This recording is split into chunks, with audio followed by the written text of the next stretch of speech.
4 buts contre 1 en faveur de l'ensemble national à l'issue de l'épreuve fatidique des tirs au but. La formation remporte ainsi la 4e édition de la finale de la Coupe du ministre des Arts et de la Culture organisée dans le cadre de la célébration dans ce département ministériel de la 138e édition de la Fête internationale du travail. Le 27 avril 2024 au stade du lycée général Leclerc de Yaoundé, c'était donc une belle fête de football.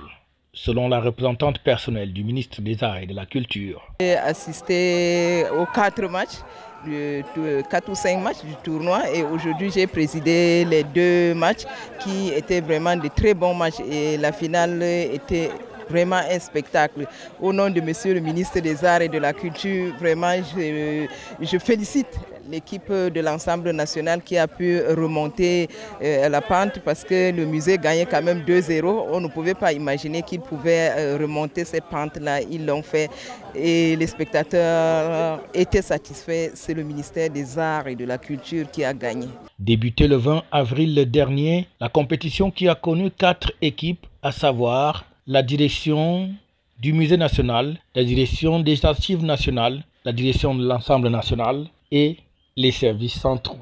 Avant cette finale, on a eu droit à la petite finale qui a opposé les archives nationales aux services centraux, match remporté par les archives nationales. Et pour le match de la finale, il a été très disputé avec un score de parité de 2 buts partout à la fin du temps réglementaire. Et le directeur de l'ensemble national, à l'issue de cette belle victoire, était donc un homme très heureux. Un directeur heureux, et je profite de cette occasion pour féliciter les enfants pour cet engagement, cet engouement dans le jeu qui vient, n'est-ce pas, marquer tous les efforts accomplis dans le sens de la dynamisation de notre structure depuis plusieurs années.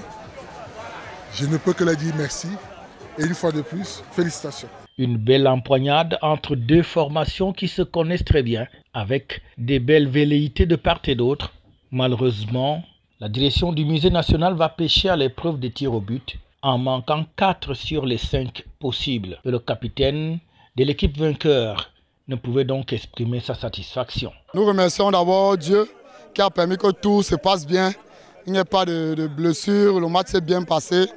Bon, le plus fort mentalement a gagné. On savait qu'à la mi-temps, on tenait à la mi-temps, avant la mi-temps on a encaissé 2 buts, mais on savait qu'en deuxième mi-temps, on avait la barricade. On avait la range pour remonter les buts et on savait qu'en marquant 1 but, on devait remonter. Donc mentalement, on n'a pas baissé les bras. Et c'est ça qui a fait la différence. Comme tous les autres départements ministériels, le MINAC, dans le cadre de cette célébration, a organisé une panoplie d'activités qui vont se poursuivre jusqu'à la participation à la marche du travailleur le 1er mai prochain au boulevard du 20 mai et par la suite la communion entre le personnel et son chef de département pour un travail qui se veut décent dans ce département ministériel.